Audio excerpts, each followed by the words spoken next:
रहीम अस्सलाम वालेकुम। प्यारे दोस्तों, आज की इस वीडियो में हम आप लोगों को वो बातें बताने वाले हैं कि जिसे सुनने के बाद आप लोग हैरान हो जाएंगे। जी हाँ दोस्तों, इस वीडियो में हम आप लोगों को बताने वाले हैं कि सोने के बाद इंसान की रूह कहाँ चली जाती है, और साथ ही साथ ये भी बताएंगे कि जानवरों की रूह कौन निकालता है। तो चलिए दोस्तों शुरू करते हैं। प्यारे दोस्तों, अल्लाह तबारक व ताला ने इंसान को सबसे खूबसूरत शक्ल पर पैदा फरमाया, और इंसान की पैदाइश में अल्लाह तबारक व ताला की कुदरत के बेशुमार जलवे और निशानियां हैं। अल्लाह तबारक व ताला ने इंसानी जिस्म को बनाकर इसको रूह से रोशन किया और जिस्म के अंदर जान डाली। अब जब तक ये रूह इंसानी जिस्म के अंदर है तब तक इंसान जिंदा है। जब ये रूह जिस्म से निकल जाएगी तो उस वक्त इंसान मर जाता है, और ऐसा उस वक्त होता है जब इंसान की उम्र खत्म हो जाती है। लेकिन क्या आप जानते हैं कि हर इंसान एक ऐसी जिंदगी भी जीता है जिसके अंदर वो रोज मरता है और रोज जीता है। प्यारे दोस्तों, आज की इस वीडियो में हम आपको इसी जिंदगी और मौत के बारे में बताएंगे कि किस तरह इंसान रोज मरता है और रोज जीता है और रोज जिंदा होता है। और क्या आप जानते हैं कि जब इंसान सो जाता है तो उसकी रूह कहाँ चली जाती है, और इंसान ख्वाब के अंदर जो कुछ भी देखता है क्या वो सच होता है या झूठ।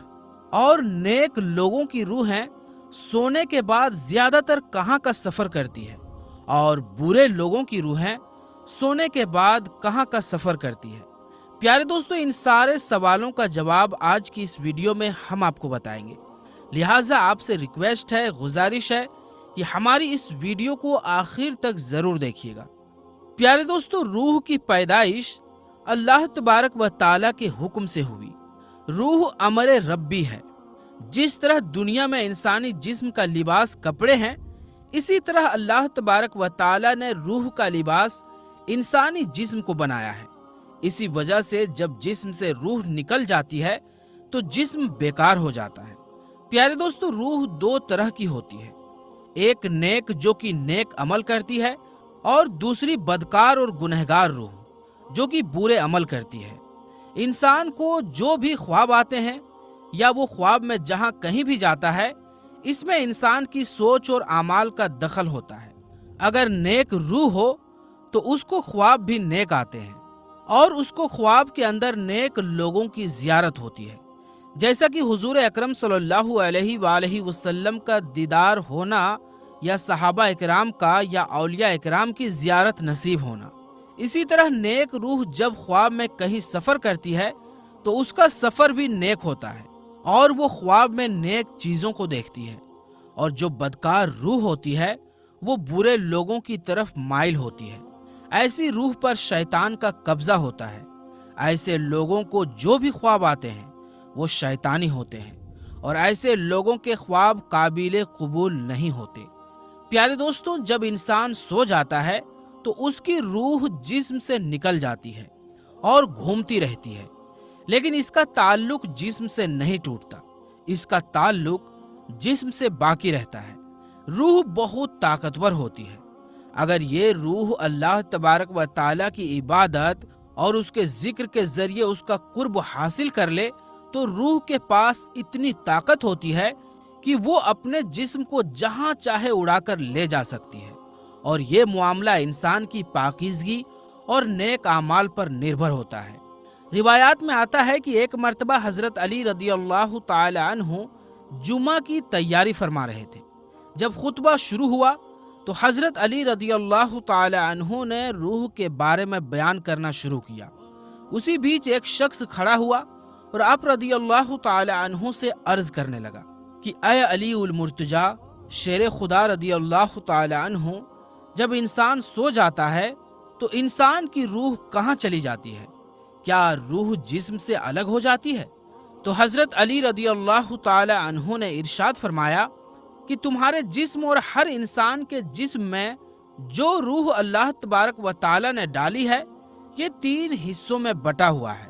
रूह का पहला हिस्सा इंसान के जिस्म में ही रहता है और रूह का दूसरा हिस्सा इंसान के वजूद से बाहर यानी आलम बरज़ख में उसको देख रहा होता है और इंसान का तीसरा हिस्सा इंसानी जिस्म से उस वक्त जुदा होता है जब इंसान सो जाता है।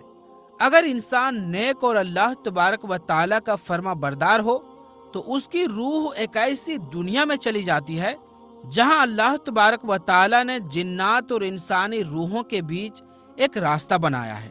ये नेक रूह जब उस जगह पर पहुंचती है तो उस वक्त इंसान को ख्वाब आने लगते हैं। वहां ये नेक रूह वो सब कुछ देखती है जो आगे दुनिया में होने वाला होता है। और अगर इंसान गुनहगार और अल्लाह तबारक व ताला का नाफरमान हो तो ऐसे इंसान की रूह उसके जिस्म ही में कैद होती है और उसको ख्वाब में नेक रूह की तरह कुछ भी नजर नहीं आता। और अगर इंसान नेक और अल्लाह तबारक व ताला का फर्मा बरदार होता है तो अल्लाह तबारक व ताला ऐसे इंसान को एक खास किस्म का इल्म अता फरमाता है। उस इल्म के अंदर ऐसी ताकत होती है कि अगर इंसान जब चाहे जहां चाहे वहां पर जा सकता है। लिहाजा जब इंसान अल्लाह तबारक व ताला को राजी कर लेता है, अल्लाह तबारक व ताला की रूह को हर तरह की कैद से आजाद फरमा देता है, उस वक्त अल्लाह तबारक व ताला इसको एक खास इल्म अता फरमाता है जिसके जरिए ये जहां चाहे वहीं पर जा सकता है। प्यारे दोस्तों, हकीकत यह है कि इंसान के ख्वाबों का और रूह का ताल्लुक इंसान के अमाल के साथ है। अगर इंसान की सोच अच्छी हो तो इंसान को अच्छे ख्वाब आते हैं और अगर इंसान की सोच बुरी हो तो उसको बुरे ख्वाब आते हैं। प्यारे दोस्तों, अल्लाह तबारक व ताला कुरान पाक में इरशाद फरमाता है जिसका तर्जुमा है, और जो कुछ इस जमीन पर है वो फना होने वाला है और तेरे रब ताला की जात बाकी रहने वाली जात है जो अजमत और बुजुर्गी वाला है। और एक दूसरे मकाम पर अल्लाह तबारक व ताला कुरान पाक में इरशाद फरमाता है, और हर जान को मौत का जायका चखना है, बेशक तेरे रब का वादा सच्चा है। प्यारे दोस्तों, आपने इंसानों को तो मरते हुए देखा होगा कि उनको मौत कैसे आती है और उनकी रूह कैसे निकलती है। कुछ इंसानों को नज़ा के वक्त बहुत ही तकलीफ के मराहिल से गुजरना पड़ता है और कुछ इंसानों की रूह ऐसे कब्ज कर ली जाती है जैसे कि दूध में से मक्खी निकाल ली जाए। लेकिन क्या आप जानते हैं कि जानवरों की मौत कैसे आती है? तो आइए दोस्तों, अब आपको बताते हैं कि जानवरों को मौत कैसे आती है और जानवरों की रूह कौन सा फरिश्ता कब्ज करता है, मलकुल मौत अलैहिस्सलाम या कोई और फरिश्ता। और क्या जानवरों को भी मौत के वक्त सख्तियां महसूस होती है और क्या इनको भी नज़ा की तकलीफ होती है?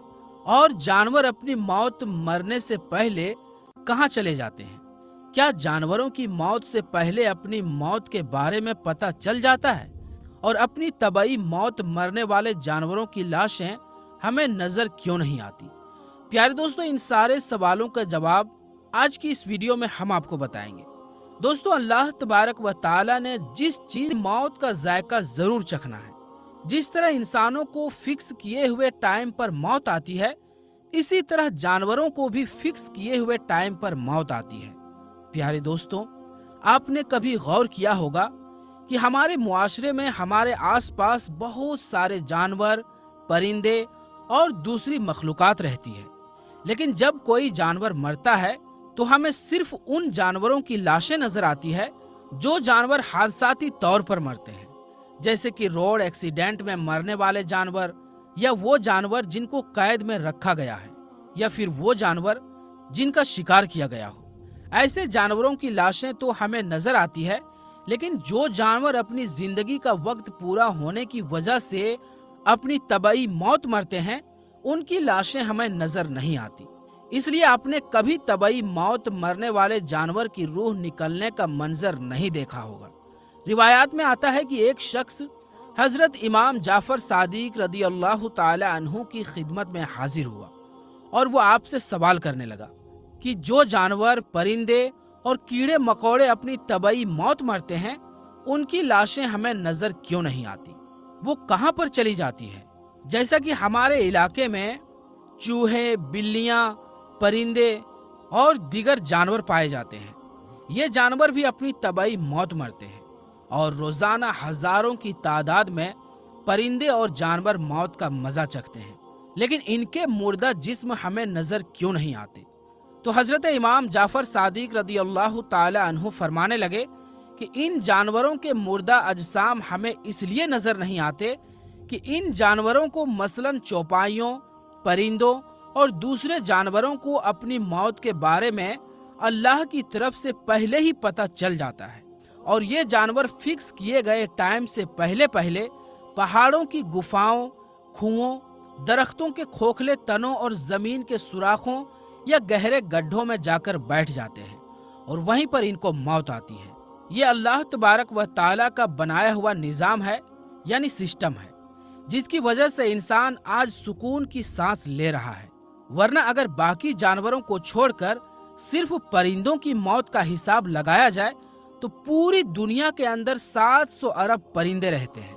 अगर ये परिंदे सरेआम लोगों के सामने मरते तो इंसानों के लिए जमीन पर कदम रखने की भी जगह ना होती और इनके मुर्दा जिस्म गंदगी और बेशुमार बीमारियों का सबब बनते। प्यारे दोस्तों, ये तो सिर्फ परिंदों की बात है जो अल्लाह तबारक व ताला की उड़ने वाली मखलूक है और जो अल्लाह तबारक व ताला ने बेशुमार मखलूकात को पैदा किया जो हमारी इस रूए जमीन पर रहती है। अगर वो भी इसी तरह तबाही मौत मरते और हमारे गली मोहल्लों और सड़कों पर उनकी लाशें पड़ी होती तो जरा सोचिए कि इंसानी जिस्म निजाम जिंदगी कैसे चलता। लिहाजा अल्लाह तबारक व ताला ही जानता है कि अल्लाह तबारक व ताला को इस दुनिया के सिस्टम को कैसे चलाना है।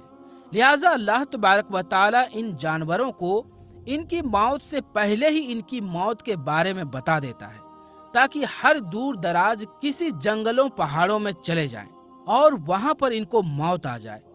जैसा कि अल्लाह तबारक व ताला कुरान पाक में इरशाद फरमाता है, और तुम अपने परवरदिगार की कौन कौन सी नेमतों को झुठलाओगे। प्यारे दोस्तों, अब बात करते हैं कि क्या जानवरों को भी मौत के वक्त नज़ा की सख्तियां महसूस होती है और क्या उनको भी नज़ा के वक्त तकलीफ होती है। तो इसके बारे में रिवायात में आता है कि नज़ा की सख्तियां बरहक है और नज़ा की सख्ती हर इंसान को उसके आमाल के मुताबिक दी जाती है और नज़ा के वक्त जो इंसान को तकलीफ महसूस होती है वो उसके आमाल के मुताबिक होती है। अगर तो कोई नेक इंसान हो तो उसको नज़ा के वक्त बहुत ही कम तकलीफ महसूस होती है और अगर कोई गुनहगार इंसान हो तो उसकी रूह तड़पा तड़पा कर कब्ज की जाती है। लेकिन परिंदे और जानवर तो आमाल के मुकल्लिफ नहीं, इन पर नज़ा की सख्ती तो तारी होती है, लेकिन वो किस नौइयत की होती है ये सिर्फ अल्लाह तबारक व ताला ही जानता है। प्यारे दोस्तों, अब बात करते हैं कि जानवरों की रूह कौन कब्ज करता है, मलकुल मौत अलैहिस्सलाम या कोई और फरिश्ता, या फिर इनकी जिंदगी किसी और तरीके से खत्म होती है। तो इसके मुतालिक अलग अलग रिवायात मिलती है। एक रिवायात के मुताबिक जानवरों, परिंदों और दरख्तों की जिंदगी एक तस्बीह में होती है। ये अपनी पूरी जिंदगी अल्लाह तबारक व ताला की तस्बीह बयान करते हैं और अल्लाह तबारक व ताला की हम्दो सना करते हैं। जब वो तस्बीह खत्म हो जाती है तो इनको मौत आ जाती है और इनकी रूह कब्ज हो जाती है। लिहाजा मलकुल मौत अलैहिस्सलाम इनकी रूह कब्ज नहीं करते। और एक दूसरी रिवायात के मुताबिक जो कि मुस्तनद है वो सही मानी जाती है। इस रिवायात के मुताबिक तमाम जी रूह की जाने हजरत मलकुल मौत अलैहिस्सलाम कब्ज करते हैं, फिर चाहे वो इंसान हो या जानवर। और रूह कब्ज करने की जिम्मेदारी अल्लाह तबारक व ताला ने हजरत मलकुल मौत अलैहिस्सलाम को सौंपी है। जैसा कि हदीस पाक में आता है कि एक मर्तबा मलकुल मौत अलैहिस्सलाम ने हुजूर अकरम सल्लल्लाहु अलैहि वसल्लम की खिदमत में अर्ज किया कि या रसूलुल्लाह सल्लल्लाहु अलैहि वसल्लम, मैं अल्लाह तबारक व ताला के हुक्म के बगैर अपनी मर्जी से किसी एक मच्छर की रूह भी कब्ज नहीं करता। इस हदीस पाक में ये बात साफ तौर पर साबित होती है कि मलकुल मौत अलैहिस्सलाम ही तमाम जानवरों, तमाम परिंदों की रूह कब्ज करते हैं।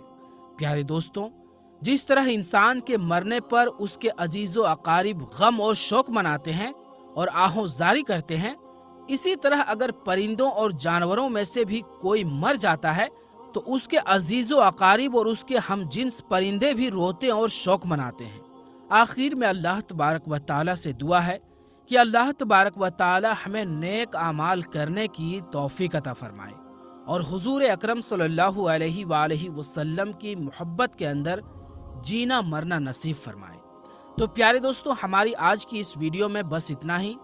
ہماری آج کی یہ ویڈیو آپ کو کیسی لگی ہمیں کمنٹ میں ضرور بتائیں، اور اگر یہ ویڈیو آپ کو پسند آئی ہو تو ویڈیو کو لائک کریں اور ہمارے چینل عالمی جنکشن کو سبسکرائب بھی ضرور کر لیں۔ تو دوستو، انشاءاللہ ملیں گے پھر کسی نئی ویڈیو کے ساتھ، تب تک کے لیے السلام علیکم، اللہ حافظ۔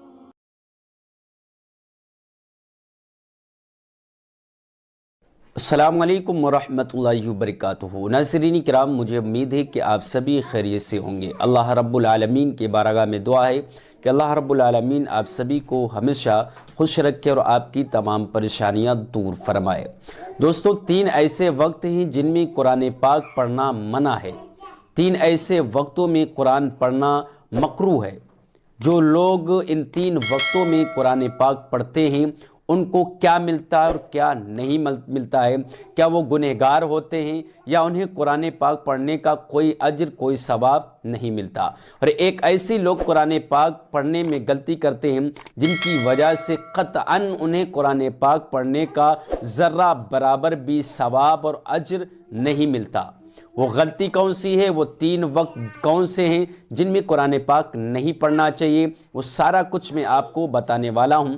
آپ سے گزارش ہے ویڈیو کو اینڈ تک ضرور دیکھیے گا، اور اگر آپ میرے چینل پر نئے ہیں تو چینل کو ضرور سبسکرائب کر لیجئے گا، اور اس ویڈیو کو تمام دوست احباب تک ضرور شیئر کریے گا۔ نہ جانے کتنے مسلمان بھائی بہن آپ کے شیئر کرنے کی وجہ سے یہ 3 اوقات میں قرآن پاک نہیں پڑھیں گے جن میں منع کیا گیا ہے۔ سب سے پہلے دوستو، ہم یہ جانتے ہیں کہ قرآن پاک پڑھنے میں ایک ایسی جو لوگ غلطی کرتے ہیں جن کی وجہ سے ان کے قرآن پاک پڑھنے سے انہیں کوئی فائدہ نہیں ملتا، نہ ہی اس کا کوئی ثواب ملتا ہے، نہ ہی انہیں کوئی اجر ملتا ہے۔ دیکھیں، سب سے بڑی غلطی جو ہم قرآن پاک پڑھنے میں کرتے ہیں وہ یہ غلطی کرتے ہیں کہ کچھ لوگ قرآن پاک کی تلاوت کرتے ہیں، قرآن پاک پڑھتے ہیں، لیکن ان کی آواز انہی کو نہیں سمجھ میں آتی وہ کیا پڑھ رہے ہیں کیا نہیں پڑھتے ہیں۔ بعض لوگ تو ایسے پڑھتے ہیں تو اس طریقے سے، مطلب کرتے جا رہے ہیں، انہیں یہی نہیں معلوم ہے ہم کیا پڑھ رہے ہیں، وہ خود اپنے کانوں سے نہیں سن پا رہے ہیں کہ وہ زبر پڑھ رہے ہیں، زیر پڑھ رہے ہیں، کیا پڑھ رہے ہیں کیا نہیں پڑھ رہے ہیں۔ تو اگر کوئی شخص اس طریقے سے قرآن پاک پڑھ رہا ہے اور قرآن پاک کے الفاظ صحیح سے ادا نہیں کر رہا ہے، ترتیب کے ساتھ قرآن پاک نہیں پڑھ رہا ہے، مخارج کے ساتھ قرآن پاک نہیں پڑھ رہا ہے، تو اس کو قرآن پاک پڑھنے سے کوئی فائدہ نہیں پہنچتا، اسے قرآن پاک پڑھنے سے کوئی فائدہ حاصل نہیں ہوتا۔ ہمیں یار قرآن پاک پڑھنا چاہیے تاکہ